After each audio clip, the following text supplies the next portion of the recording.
힘써 달리십시오라는 권면. 주제 요약. 코로나19 사태로 시대나 나라가 범죄하여 이런 하나님의 진노를 세계적으로 또 국가적으로 받고 있다는 주장이 있는데요. 미국 유튜버에 보면은 어떤 사람들이 도시를 방문하면서 그 중심부에서 미국이여 회개하라 이렇게 거리 설교를 하는 분들이 있습니다.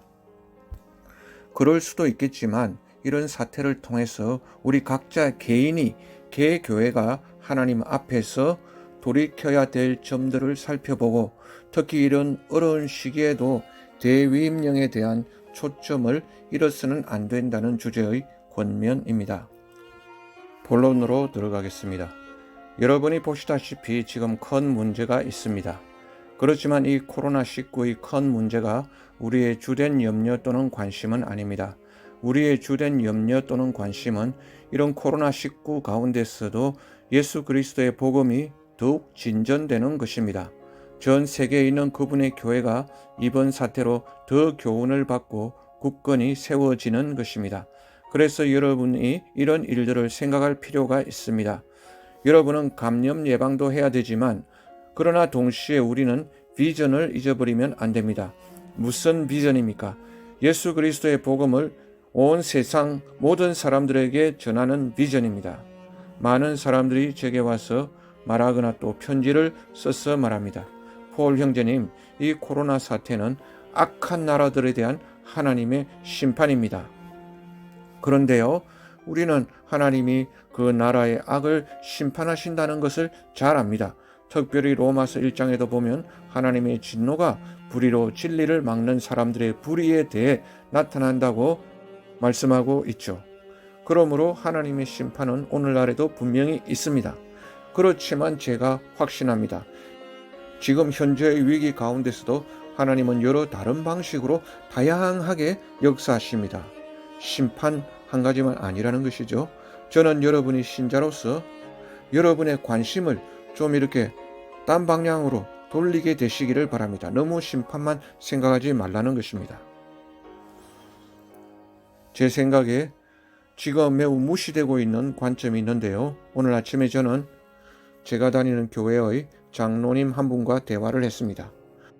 저를 감독하는 장로인 앤서니 머티니아입니다. 우리는 이거 코로나 사태가 하나님의 심판인지 아닌지를 토의했습니다. 그는 매우 중요한 점을 지적했습니다. 베드로전서 4장 17절인데요. 저는 이 구절이 코로나 사태에 대한 우리의 생각을 다시 한번 재정렬해 줄 것이라 봅니다.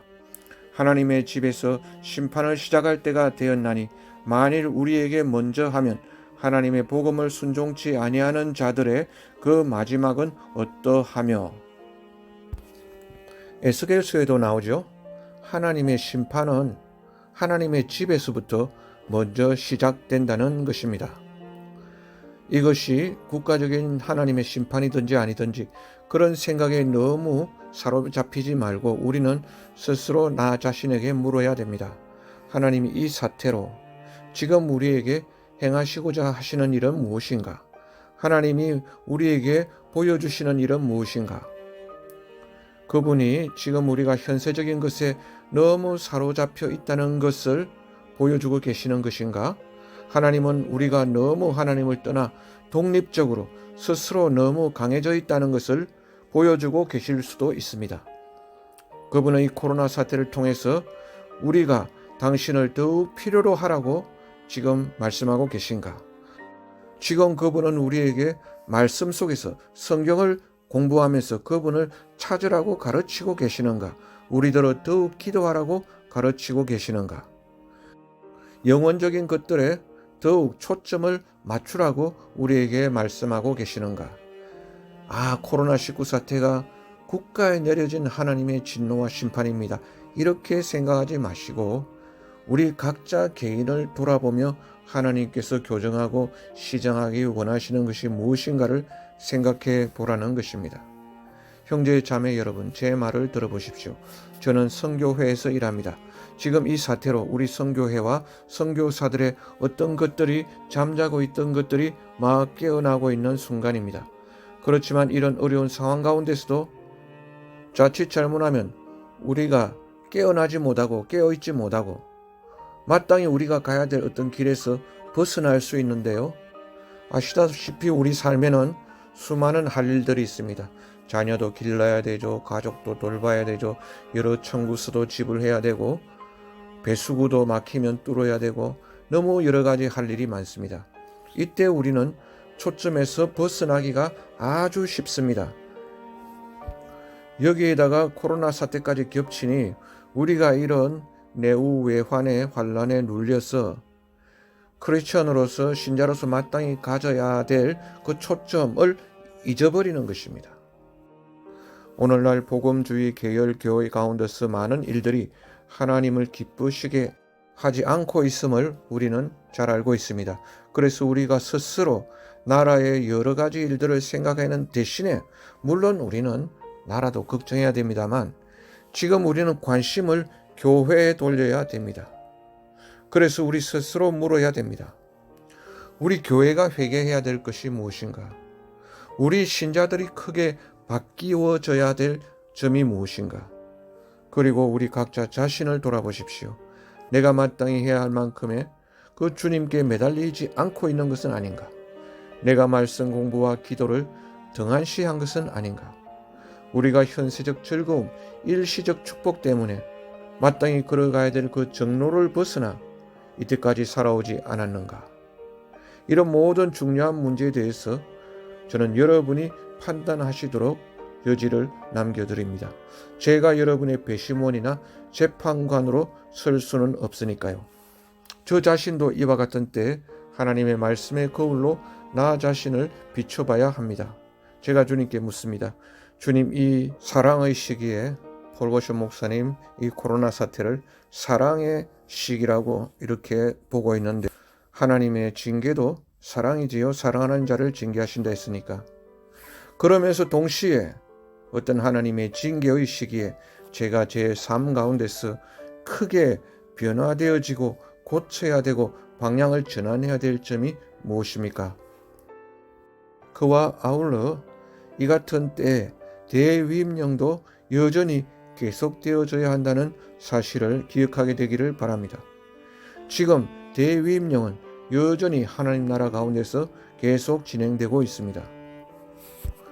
대위임령 The Great Commission은 우리가 우리 삶의 목적과 의미를 발견하게 되는 위대한 일 가운데 하나입니다. 우리는 썩어질 세상왕을 섬기라고 부름받은 것뿐만 아니라 일시적인 이 세상 나라에서 헌신하도록 부름을 받았을 뿐만 아니라 더 중요한 것은 우리는 영원한 왕, 썩지 않는 왕과 그 나라를 섬기도록 부름받았습니다. 그래서 우리는 이러한 환난을 당할 때 내게 무엇이 잘못된 점이 없나 자신을 살펴야 되는데 그 중요한 점이 내가 주님의 대위임령에 헌신하고 충성하고 최선을 다하고 있는지를 우리는 되돌아봐야 된다는 것입니다. 그런데 폴 형제님, 저는 지금 코로나19 사태로 집에 갇혀 있습니다. 그러면 당신은 집에서 하나님을 향하여 천국의 문을 여십시오. 남성 여러분, 아내들이 우리 남편들에게 무엇보다 제일 먼저 필요로 하는 것이 무엇입니까? 이때 우리 남편들이 더욱 그리스도처럼 되는 것입니다. 자매들이여, 여러분의 남편에게 지금 가장 필요한 여러분의 모습이 무엇일까요? 아내들이 더욱 그리스도처럼 되는 일입니다. 여러 가지 경제적인 문제도 있을 것이고 건강과 바이러스의 문제로 인해서 모두가 신경이 예민해지고 가정의 분란과 분쟁이 생기기 쉬운 이때 남편이나 아내가 예수 그리스도의 모습을 회복하여 가정을 지켜야 할 때라는 것입니다. 교회는 어떤 모습이 되는 것이 필요할까요? 더욱 예수 그리스도와 같이 되는 길로 변화되어야 합니다. 지금 이 세상이 우리 신자들에게 가장 필요로 하는 것이 무엇일까요? 우리 신자들이 그리스도와 같이 변화된 모습을 보여주는 것입니다. 그래서 지금 여러분이 시간이 있을 때 더욱 하나님의 말씀을 공부하시기를 저는 권면합니다. 여러분이 기도의 무릎을 꿇고 이 시기에 영적으로 신앙으로 성장하십시오. 나라는, 정부는 경제 문제 해결이나 철저한 방역을 통해서 이 사태를 해결하려고 하겠지만 우리 기독교인들은 우리 각자가 온전한 예수 그리스도의 형상과 모습이 되어서 이 세상에 녹아지는 소금과 빛으로서 이 어려운 시대를 극복해 나갈 수 있는 그 각자의 사명과 헌신과 봉사의 일을 자기 맡은 자리에서 최선을 다해 해 나가는 것입니다. 여러분 잊지 말 것은 하나님에 대한 사랑은 사람에 대한 사랑으로 표현된다는 것입니다. 때때로 우리는 내게 가까운 사람들을 잊어버리고 삽니다. 제 말은 우리 아내, 남편, 자녀들을 너무 친하니까, 너무 가까이 있으니까 잊어버리고 산다는 말입니다. 지금 같은 시기에 그들과 함께 시간을 많이 보내십시오. 그들과 함께 있는 시간을 즐기십시오. 그들을 다른 시각으로 바라보십시오. 병적인 집착으로서가 아니라 우리가 언젠가 죽는 존재라는 그러한 실존적 관점에서 그들을 바라보시기 바랍니다. 우리가 가족과 함께 지내는 시간도 영원히 그렇게 지내지는 못할 거니까 있는 그때 잘 해야 된다는 것입니다. 소중히 그 시간을 사용해야 된다는 것이죠. 우리 인생은 영원히 지속되지 않습니다. 그래서 매 순간은 아주 소중합니다. 그래서 우리의 인생은, 우리의 삶은 예수 그리스도의 이름으로 사용되어져야 합니다. 그런 자세로 우리 가정을 사랑하고 그리스도 안에 있는 형제 자매들을 사랑하는 기회로 이 코로나19를 만들어야 되겠습니다. 이 시기에 주님을 더욱더 찾으십시오. 그리고 이 코로나19라는 길고 어두운 터널을 통과한 후 그 터널 끝에 완전히 달라진 예수 그리스도를 본받은 사람으로 변화되어져 나오십시오. 더욱 삶에 초점이 있는, 즉 자신을 변화시켜서 대위임령에 헌신하는 하나님의 사람으로 변화되어져 나오십시오. 이 세상은 우리 집이 아니고요. 지구는 우리의 영원한 처소가 아닙니다. 이 세상 사람, 세상 정권, 세상 나라가 아무리 강하다 할지라도 그들은 때가 되면 먼지처럼 사라져 버릴 것입니다. 그러므로 우리 자신을 그리스도께 위대하게 드리고 헌신하십시다. 그러면 우리가 이 환난을 통과해서 끝마칠 때 우리는 더욱 잘 존귀 쓰임받는 종들로 변화되어져 있을 것입니다. 여러분 이것을 마음에 명심하십시오. 선교사들, 자국 내 사역하는 선교사든지 타 문화권에서 사역하는 선교사든지 그들은 집에서 멀리 떨어져 있고 아주 위험한 지역에 살고 있습니다. 그들을 위해서 기도해 주시고 그들이 이 위기의 때에 더욱 분발하도록. 바울이 로마 감옥에 갇혀 있을 때를 생각해 보십시오. 그는 나는 지금 감옥에 있다. 그래서 아무것도 할 수 없다. 라고 말하지 않았습니다. 바울은 심지어 그런 상황도 복음의 진보를 위해서 내가 사역할 여건이다. 하나님께서 내게 주신 여건이다. 라고 말했던 것이지요. 빌립보서에서. 형제님들, 저는 여러분이 그리스도를 섬기면 결코 고통을 당하지 않을 것입니다. 라고 말하는 그런 부류의 설교자는 아닙니다. 제가 말씀드리는데 여러분은 주님을 섬기지만 고통을 당할 수도 있습니다. 여러분은 때때로 지독한 환난을 통과해야 될 때도 있습니다. 가족을 잃는 일도 있을 것이고 또 심장마비가 오는 일도 있을 것입니다. 그러나 아십시오. 하나님이 우리에게 베푸르신 모든 상황은 결국은 윈윈입니다. 하나님께도 승리가 되고 우리 자신에게도 승리가 되는 것입니다. 왜냐하면 예수 그리스도 때문입니다. 우리의 맏형이신 그리스도께서 그의 모든 구속사역을 이미 다 이루어 주셨기 때문입니다. 주님을 바라보고 도움을 구하십시오. 주님께 간구하십시오.